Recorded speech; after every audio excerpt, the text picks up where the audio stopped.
Dan berikutnya saya akan bacakan atas nama Gita Nurviana yang akan dijawab oleh Habib Abdurrahman Al-Habsyi. Izin bertanya Ustadz Habib, suami saya 2 bersaudara, dia punya adik laki-laki. Mertua saya sangat pilih kasih, dia lebih sayang sama anaknya yang kedua, walaupun berkali-kali dia telah melakukan kesalahan yang sangat fatal. Nah, suami saya hanya bisa diam. Sikap apa yang harus saya lakukan kepada mertua yang pilih kasih, termasuk sama cucu juga? Wah, ini berat nih. Sama mertua masalahnya nih. Ya, kalau kita bicara tentang mertua, setelah kita menikah itu kan mertua dia tetap kita anggap seperti ibu kandung kita atau ayah kandung kita. Karena Nabi bersabda, orang tua kita itu ada 3. Yang pertama orang tua biologis, yang kedua orang tua yang engkau nikahi anak gadisnya atau anak lelakinya, mertua. Bahkan kalau kita sudah berpisah sekalipun kita sudah berpisah sekalipun, itu mertua tetap ibu kita. Walaupun sudah berpisah, ada orang dia berpisah dengan pasangan hidupnya, tapi ibu mertua tidak ada bekas, tidak ada mantan ibu mertua. Tetap tidak batal air wudunya dengan ibu mertuanya. Ya, jadi maka menghormati ibu mertua atau ayah mertua itu sama. Dan yang ketiga kata Nabi, yaitu yang mengasuhmu, yang merawatmu. Jadi kiai-kiai di pesantren itu kita anggap mereka seperti ayah dan ibu kandung kita karena kita bertahun-tahun hidup bersamanya, bahkan lebih lama mulazamah kita, keseringan kita bersama mereka. Kita tinggal di asramanya, makan di situ, mandi di situ, besar di situ dan diperhatikan oleh sang kiai. Nah, 3 ini ibarat seperti orang tua. Nah, mengenai ibu mertua, kalau kita mampu untuk memasukkan nasihat secara baik, lakukan.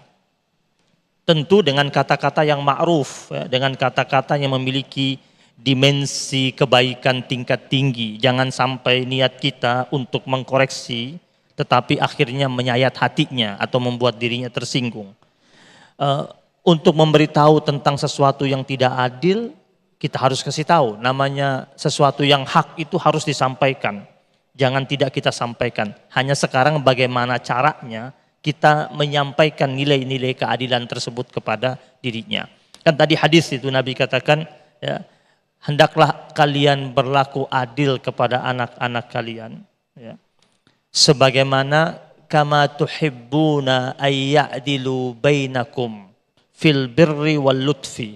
Sebagaimana kalian orang tua sangat suka jika anak-anak kalian itu berlaku adil pada kalian kelak nanti dalam hal kebajikan dan kelembutan kepada kalian.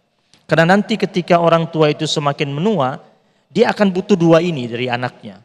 Yaitu kebaikan. Albir itu apa? Albir itu artinya kebaikan tanpa henti, kebaikan yang berkesinambungan. Makanya kebaikan dibilang birrul walidain itu apa? Birrul walidain, kebaikan tanpa henti kepada orang tua sampai kapan? Sampai kita juga mati.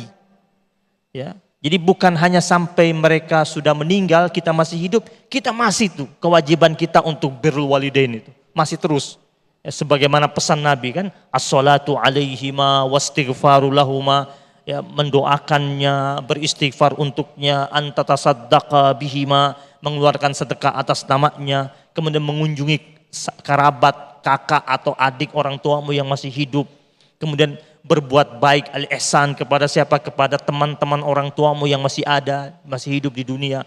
Itu kebaktian kita kepada orang tua kita. Maka orang tua ketika kita lihat agak melenceng, tugas kita untuk kasih tahu, untuk nasihat. Tetapi tentu dengan cara-cara yang ihsan. Sebagaimana pesan Al-Quran, wabil walidaini ihsana. Baik, Masya Allah. Terima kasih Habib atas jawabannya, dan pemirsa di segmen berikut nanti kita akan mendengarkan sedikit kesimpulan ataupun intisari dengan tema besar kita, bagaimana pandangan Islam terhadap orang tua yang pilih kasih.